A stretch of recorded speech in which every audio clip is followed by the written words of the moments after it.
ప్రియమైన విద్యార్థులారా, ఈరోజు మనం సామూహిక పద్య పఠనం అనే కార్యక్రమాన్ని ఏర్పాటు చేసుకున్నాం. ఈ సామూహిక పద్య పఠనానికి ఎంతమంది విద్యార్థులు పాల్గొనడం చాలా సంతోషదాయకమైన విషయం. మరి మీరందరూ కూడా చూడకుండా సుమారుగా 20 పద్యాలు చెప్పడానికి సిద్ధపడి ఉన్నారు. మరి వీళ్ళందరూ 20 పద్యాలు ఎలా చెబుతారు, చెప్పే విధానం ఏమిటి, ఎక్కడైనా కనబడతారా అనేది మనం పరిశీలిద్దాం. అదేవిధంగా మీరు కూడా రేపటికి సిద్ధపడుతూ ఉంటారు. మేము కూడా పద్యాలు చదవగా చూడకుండా మాకు వస్తుంది అనే మరి ఈ సామూహిక పద్య కార్యక్రమానికి స్వాగతం, సుస్వాగతం.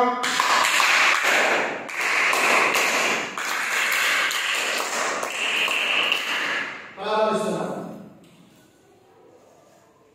అమ్మ ప్రేమ కన్నా అమృతంబు ఏదిరా, నాన్న మాట కన్నా నాణ్యమేది, తల్లిదండ్రులన్న దైవ సన్నిధులుగా, జామివారి మాట జగతికిరుక. మగుటం జామి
గోవు పాలు ఏమా గడ్డి గోవు పాలు గరిటెడైన చాలు కొద్దిగైన చాలు కడవడైనది కడవ పాలు కడవతో ఇంత కడవతో గాడి పాలు ఏం ఉపయోగం భక్తి కలుగుడు పట్టెడి నచ్చు భక్తితో అతిథులకి పట్టెడన్న పెడిపించాను అని చెప్పాడు. అప్పటికే అది వాస్తవం, కానీ నేను కాదు.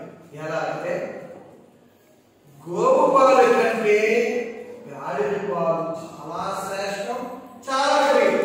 తెలుసా మీకు? గోవు పాలు లీటరు ఓ 50 రూపాయలు 60 రూపాయలు పడతాం. మరి గాడిద పాలు లీటర్ తెలుసా మీకు? 2000 3000 రూపాయలు గాడిద పాలు. అప్పటికి లేదు. ఇప్పుడు దాని యొక్క సుగుణాన్ని మనం అప్పుడు కనుక్కొని గాడిద పాలు చాలా శ్రేష్టమైనవి, పుట్టిన పిల్లలకు పట్టండి, చాలా ఆరోగ్యంగా ఉంటారంటే పోటీ వచ్చింది. మరి గాడిద తక్కువ కదా, పాలు తక్కువ కదా, పాలు తక్కువైనప్పుడు ఏమవుతుంది? ధర పెరిగిపోతుంది. ఆ విధంగా గాడిద పాలు ఆవు పాలు కంటే శ్రేష్టము మరియు ఖరీదు కూడా ఎక్కువే. కాబట్టి ఇప్పుడు ఆ పద్యము దానికి అనుకూలంగా లేదు. చూసారా ఎంత చక్కగా 20 పద్యాల వరకు విద్యార్థులు చక్కగా చెప్పారు. మరి పద్య పఠనము ప్రతిరోజు చాలా అవసరం. రోజు ఒక పద్యం, ఎక్కువ కదా, రోజు ఒకటి. ఉదయం వేకువజామున నిద్ర లేచి కాలకృత్యాలు తీసుకొని ఒక అరగంట పుస్తకం ముందు కూర్చొని ప్రతిరోజు ధ్యానం చేయమంటున్నాను నేను. 5 నిమిషాలు ధ్యానం చేయండి. 5 నిమిషాల తర్వాత ఓ అరగంట పద్య పఠనం చేయండి. పద్య పఠనం చేయడం వల్ల మీలో జ్ఞాపక శక్తి పెరుగుతుంది, ఏకాగ్రత పెరిగి జ్ఞాపక శక్తి పెరుగుతుంది. అందుకే పద్యం బాగా రావాలంటే